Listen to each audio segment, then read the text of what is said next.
بسم اللہ الرحمن الرحیم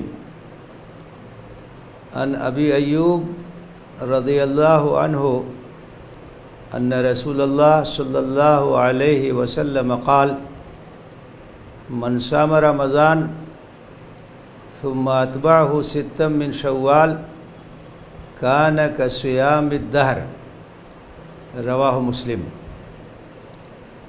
حضرت ابو ایوب رضی اللہ تعالیٰ عنہ بیان کرتے ہیں کہ نبی کریم صلی اللہ علیہ وسلم نے ارشاد فرمایا کہ جو شخص رمضان کے روزے رکھے اور اس کے بعد شوال میں 6 روزے رکھے تو گویا اس نے مسلسل روزے رکھے۔ رمضان کے بعد فرض روزوں کا سلسلہ ختم ہو جاتا ہے، لیکن مسنون روزوں کا سلسلہ شروع ہو جاتا ہے، اور نبی کریم صلی اللہ علیہ وسلم سال کے تمام مہینوں میں مسنون روزوں کا اہتمام کرتے تھے۔ رمضان کے فوراً بعد شوال میں 6 روزہ رکھنے کی فضیلت ہے، اور اللہ کے رسول صلی اللہ علیہ وسلم نے یہ ارشاد فرمایا ہے کہ رمضان کے بعد جو شخص شوال میں 6 روزے رکھے تو گویا اس نے سال بھر روزے رکھے۔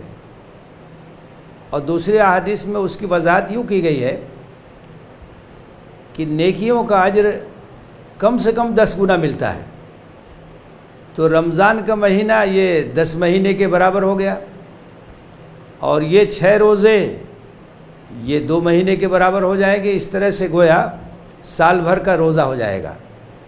تو اس سے اندازہ کیا جا سکتا ہے کہ شوال کے 6 روزوں کی اہمیت کتنی زیادہ ہے، اور اس میں یہ بھی ضروری نہیں ہے کہ یہ روزے مسلسل رکھے جائیں، ناغے کے ساتھ بھی رکھ سکتے ہیں۔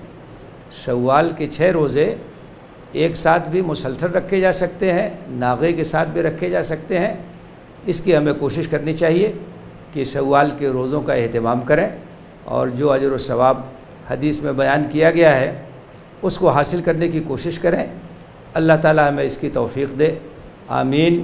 وآخر دعوانا ان الحمد للہ رب العالمین۔